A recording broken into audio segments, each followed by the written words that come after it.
আমরা এবার চেয়েছিলাম আমরা ডিজিটালে আমাদের কাউন্টিং করার জন্য, সেখানে হয়তো 2 ঘন্টায় হয়ে যেত কাউন্টিং, কিন্তু উভয় প্যানেলের নেতৃবৃন্দ যারা দাঁড়িয়েছেন প্রার্থী তারা বলেছেন যে তারা ম্যানুয়ালি গণনা চান। সো ম্যানুয়ালি গণনা করলে সময় বেশি লাগবে।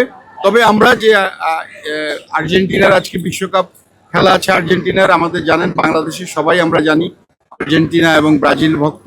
তো আর্জেন্টিনার এই ম্যাচের আগেই আমরা আমাদের এই রেজাল্টটা দেওয়ার চেষ্টা করি।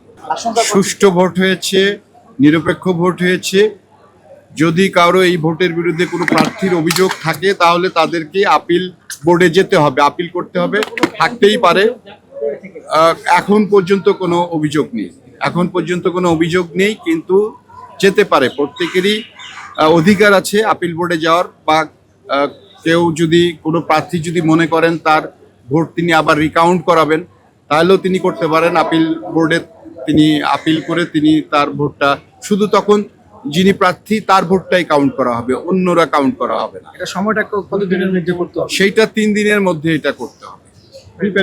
যেখানে ডিজিটাল এগিয়ে যাচ্ছে সেখানে শিল্পী সমিতি, আমরা 2 প্যানেল থেকে আন্তরিকভাবে অনেক সহযোগিতা পেয়েছি, সবাই আন্তরিকভাবে আমাদের সহযোগিতা করেছে।